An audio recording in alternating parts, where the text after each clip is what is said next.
ఇంట్లో మొదటి కోటీశ్వరుడు మీరే అవ్వాలనుకుంటున్నారా? ఈ ఫైనాన్షియల్ వెబినార్ లో ఇప్పుడే జాయిన్ అవ్వండి.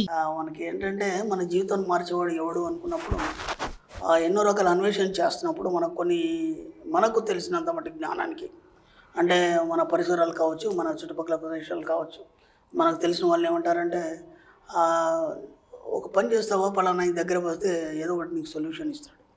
అంటే ఒక దేవుడు కావచ్చు, లేకపోతే ఒక మొక్కు కావచ్చు, లేదంటే ఇంకేమైనా కావచ్చు, ఎవరి దగ్గర పోతే మీకు ఏదైనా ఒక సొల్యూషన్ దొరుకుతుంది అనేది వాళ్ళ గతంలో ఏదో చేసి ఉండాలి, లేకపోతే ఎవరు తెలిసిన వాళ్ళ దగ్గరికి మీకు సజెషన్ చేయడం జరుగుతుంది.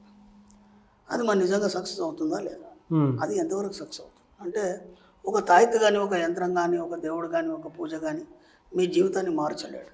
ఎందుకు మార్చలేడంటే అది మీరు చేసే ప్రయత్నంలో ఒక ప్రాథమిక దశ మాత్రమే అవుతుంది తప్ప మీకు సంపూర్ణత్వం అనేది లేదు దాంట్లో. అర్థమైందా?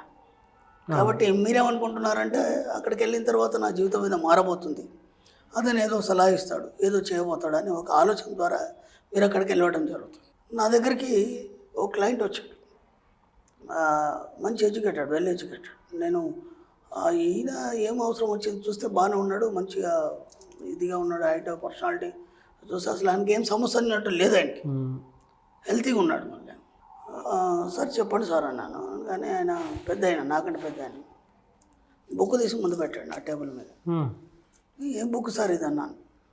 నేను తిరగని జ్యోతిషుడు లేదు, ఓకేనా, దానికి సంబంధించిన మొత్తం ఉన్న ఏదైతే డాటా ఉందో నా జ్యోతిషానికి సంబంధించి మొత్తం ఇది హాస్టల్కి సంబంధించి, దీనికి సంబంధించి, ఈ జెమ్స్ స్టోన్కి సంబంధించి ఇదంతా ఫైల్ అండి అన్నాడు. అయితే ఏంటి మరి నాకెందుకు చూపిస్తున్నారన్నాను. అన్నీ అయిపోయినాయి, లాస్ట్ మీ దగ్గరకు వచ్చాను, మీరు ఏమైనా సొల్యూషన్ చెప్తారేమో. ఎందుకు ఇన్ని చేశారు కదా, మరి చేసినప్పుడు మీకు ఏదో ఒక ఫలితం కనిపించాలి కదా. లేదండి నేను మీరు వెల్ ఎడ్యుకేటెడ్ కదా, మరొక దగ్గర వెళ్ళారు, మీకు అక్కడ కానప్పుడు ఇంకా మళ్ళీ దాన్ని నమ్మకుండా సైలెంట్ ఉండొచ్చు కదా. అంటే ఎంతోమంది ప్రముఖులు ఉన్నారు కదండి, అలా ఆశ ఉంటుంది కదా మనిషికి అనేది, ఎక్కడ కాకపోతే ఇంకో దగ్గర, ఎక్కడ కాకపోతే ఇంకో దగ్గర ఏదో రకంగా ఒక సెటిల్మెంట్ వస్తుందనే ఆశతో నేను వెళ్ళాను. విసిగి వేశారు పని సార్, 10 సంవత్సరాల ఫైల్ ఇది అని చెప్పాడు ఆయన. మరి ఇప్పుడు ఏంటన్నాను అంటే మీరు ఏదైనా సొల్యూషన్ చెప్తారేమో, చెప్తే నాకు దారి ఏమైనా కనిపిస్తుందేమో. నేను జ్యోతిషం అవన్నీ చెప్పట్లేదు కదా, మరి ఇప్పుడు మళ్ళీ నేను అదే చెప్తే దానికి నాకు తేడా ఏం లేదు కదా. బాగుపడడానికి ఏమైనా మార్గం ఉందేమో చెప్పండి, లేదంటే ఏం లేదని చెప్పండి, నేను వెళ్ళిపోతాను అన్నాడు. సార్ రెండే చెప్తాను అన్నాను. ఓకేనా, మీరు బాగుపడాలని ఖచ్చితంగా డిసైడ్ అయినారా? డిసైడ్ అయినాను.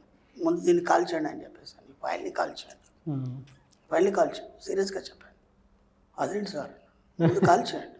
ఎందుకంటే ఇప్పుడు ఎలా ఉంటుంది సార్ అంటే పనికిరాని దాన్ని మనం ముందు ఎమ్మటే త్యజించాలి దాన్ని, ఓకేనా. అది మన ముందు ఉందనుకో మాటికి మళ్ళీ అటువైపు మనసు వెళ్తుంది. అందుకే మన సబ్జెక్టులు ఏం చేస్తామంటే నెగిటివ్స్ ఏవైతున్నాయో వాటన్నిటి కాల్చి పడేస్తాం.